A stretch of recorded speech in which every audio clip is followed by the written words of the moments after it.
Hey, good morning, guys. It's Becky Bamboo. Today's what? Wednesday, December 15th, 2010. I had a few things I was wanting to talk about. I actually tried to do a video yesterday, but unfortunately I kept getting interrupted and I never was able to complete it. So, this is kind of going to have a combination of stuff from yesterday and stuff from the day before. Um, The thing I was going to talk about in my video yesterday is just to send out a big thank you to all of you who have been so supportive and kind and wonderful to me over this journey. I can honestly sit here and tell you that I know I wouldn't be where I'm at without YouTube. As much as I hear every single video I do, people say, oh, you're such an inspiration, I'm just getting so much from your videos, please keep them coming, etc., etc. I need everybody to know that I get just as much from everyone else's videos. So, you know, this is definitely a two-way street, and I think it's a give and take, and I'm really thankful to know that I'm giving back to some of you, because I feel like I constantly get to take and take and take from the knowledge of other people and people who are further out than I am, and even new people sometimes continue to inspire me with their motivation, and it's really nice. So that's what I was really wanting to say yesterday. Today I want to talk about kind of goals and things. I've been asked several times and had several emails sent to me about what's my next goal. I've now hit this 150 pounds gone by Christmas, so where am I headed? What direction am I going to go? I talked about it a long time ago, and only in one video that I ever mentioned what my final weight loss goal is, and my final weight loss goal is 195 pounds. Yes, that's a bit high, and I may end up deciding to change that down the road as I approach 195 pounds, depending on what size I am, how I feel, how I think I look, etc., etc. But for now, that's where I'm shooting. I don't even know the last time I was under 200 pounds. I can't honestly tell you. So I want to be far enough under 200 that with normal fluctuations and maintenance, you know, with women and monthly cycles and all those good things, our weight does fluctuate. And I just want to be able to stay under the 200 mark, with those normal fluctuations in weight. I will continue to work hard as I have been, not only until I reach that goal, but for the rest of my life. 195 pounds isn't the stopping point for me. 195 pounds is the beginning of maintenance. I think Banded Wendy is doing a fantastic job of documenting that, and I'm taking a lot away from her. You know, she's worked her ass off to get to her final weight loss goal, but she'll let you know right off the bat that it doesn't stop there. She is continuing to do what she was doing before, just to keep maintaining her normal weight. So I think that's awesome. 195 pounds still puts me in the overweight category according to BMI. I'm okay with that. I'm really okay with that. Starting from super morbidly obese, the one thing I can say is, I decided to look at my BMI numbers from start to now. My BMI has gone from 62.6 down to 40.5, which means I've dropped 22.1 points out of my BMI. That's pretty good. I'm not all that far away from going out of super morbidly obese to just obese, which is really exciting. You know, super morbidly obese is scary because when I remember seeing that in school, in nursing school, and anytime, I just equate that to death. Super morbidly obese equals death. That's just always what I thought. So to be getting out of that category soon will be quite a lovely treat for me.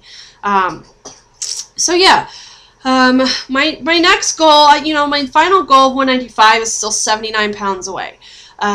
It's not that far. It's actually a reasonable number. When I started this, my final goal was like 220 some odd pounds away. So it's not as bad, but I still recognize that 80 pounds is a lot, you know.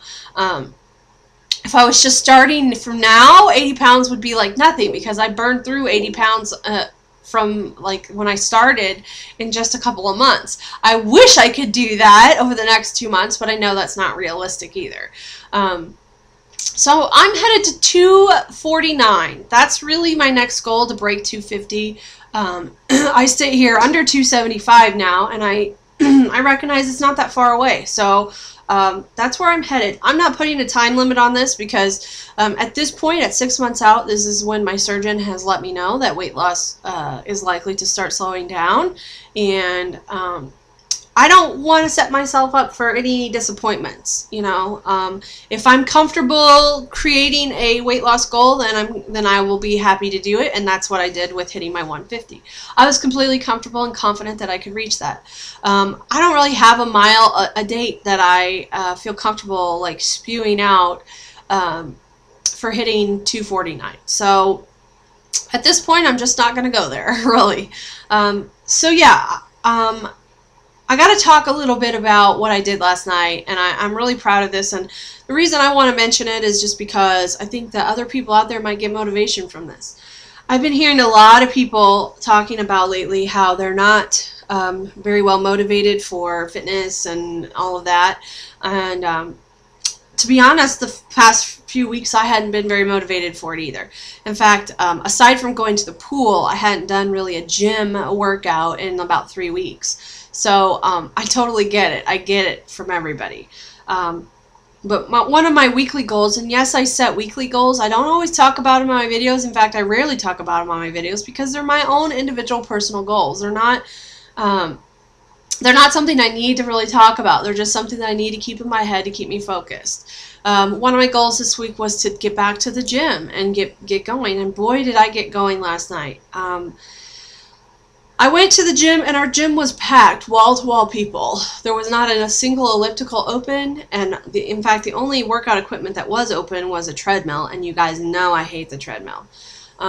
So while my husband rock climbed, I opted to go to the track. We have an indoor track at our Y, and so that's where I headed. And initially, I just thought, okay, well, I'll just do a nice long walk. But the closer I got to the track, the more, for some reason, C to 5K popped in my head. And I thought, okay, last time I tried C to 5K was probably 50 or 60 pounds ago, and it's time to try it again. So I did week 1, day 1, C to 5K. For those of you who don't know what C to 5K is, it's Couch to 5K. It's a program designed to get you from sitting on the couch eating potato chips to being able to run a full 5K in like 9 weeks or something like that. Each week you take a step up and you do more running. It's kind of a combination of walking and running. Week 1, day 1 is, actually I think all of week 1 is a brisk 5-minute warm-up walk followed by 60 seconds of running or jogging, or what, I mean, running is not really something that I do, but jogging, followed by 90 seconds of walking, followed by 60 seconds of jogging, and you alternate jogging and walking 60 and 90.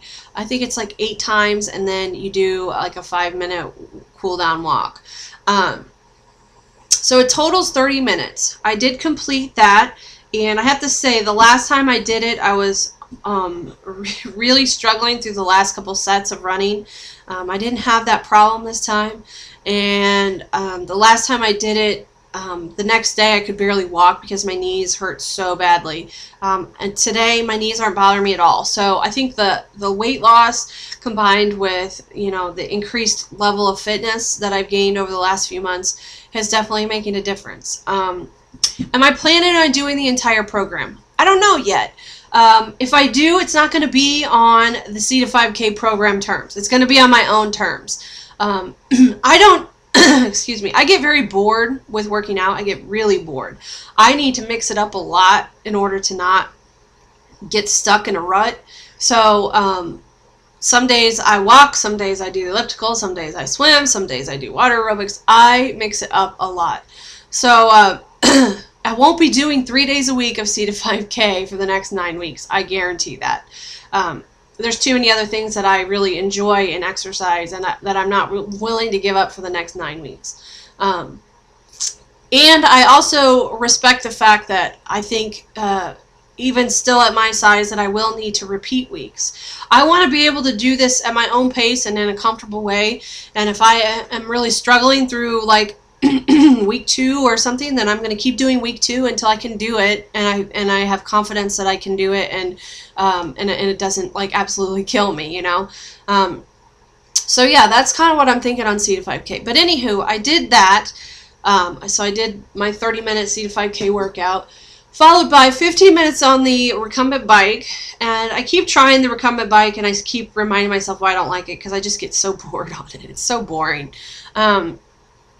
So I did 15 on that, and then I did another 15 of brisk walking after that, which, you know, ended up being what, like an hour of cardio workout, which was really good for me. I don't always hit an hour. Sometimes it's 40 minutes, sometimes it's 50, sometimes it's 30. Just it kind of depends on how I'm feeling. So that was good. I felt great doing it, and I really pushed myself. After that, my husband was done rock climbing, and he met with me in the Nautilus area, and we did weightlifting. We literally closed down the Y last night. I spent 2 hours and 20 minutes at the gym. That's a new record for me. And you know, I felt great leaving there. I felt tired. My legs were tired from the running and walking and stuff, and my arms and stuff were tired from the weightlifting, which is great because I just felt that overall like fatigue, which is nice to feel because you know it works. So yeah, I'm just really proud of that, and I wanted to share it with you guys because I wanted to try to help motivate people who are having a hard time to say, just get back to it. Find something new to try. I hadn't tried C to 5K in months, and I'm glad I tried it because it showed me that I've come a long way and that I'm prepared to move forward and try new things and keep trying new things. Actually, I think Andrea Lapband wrote on my my Facebook wall that we never fail as long as we keep trying, and it's so true. I just completely agree with it, and I'm just gonna keep trying and keep working at this as long as I can and as long as I'm able, and until it either gets me to my goal and keeps me in maintenance, or it kills me. One of the two. You know, my life is just so much sweeter now, and I know it's going to continue to get that more and more sweet as time goes on, and I continue to lose this last of the weight that I want to lose, and I just feel so much stronger mentally and physically, and that's the thing with C to 5K. I think it's going to take a really strong mental attitude to get through that. And I don't know that I'll ever actually finish it. I really don't know. I am going to do a 5K coming up in May with my sister-in-law and probably some friends and stuff. They did this last year. I wasn't to the point where I was even considering doing 5Ks last year in May. But this 5K is in Springfield, Illinois, and it's called the Fat Ass 5K. It's kind of funny. It's a legit 5K run and walk, and along the way there's different bands and things playing. It's in downtown Springfield, and they also have various fat ass activities. They have beer stands and donut stands and all kinds of like ridiculous stuff. So it's designed to just be a really fun and kind of off the wall thing, and they all had a blast last year and they're looking forward to it. So I am participating this year, and it has been my intention from the start to walk it, but it'd be pretty neat if I could get to the point where I could jog some of it. I would be pretty ecstatic with that. If I could jog the whole thing, that'd be amazing, but I don't see it happening. You know, that's the thing, as I have a hard time with like vision that far away. I guess because it's not a priority to me. It's not a priority to be able to run that 5K. It's really not. I'm in no rush to get to that point. If I could run a mile of it, I would feel awesome about that. But I don't know. We'll just see how it plays out. But I will be doing that 5K, at least to walk it, just because it seems like it will be a hoot to go to. And it's kind of a big party downtown. And, you know, a lot of people go do it. So I'm looking forward to that. So anyway, yeah, I'm still got that half marathon in my head of walking that in October next year. Boy, that makes me nervous. It really, really does. I don't know what I'll do with that, but I'm sure I'll figure it out along the way. Just one day at a time, one foot in front of the other. That's the way this journey happens. So anyway, that's it for me. I hope you guys have a wonderful day, a wonderful week. I don't know when I'll check back in, maybe later, Friday or something. But until then, get in the gym, get your vitamins, get your protein, get your water, and have a fantastic week. Love you guys. Bye.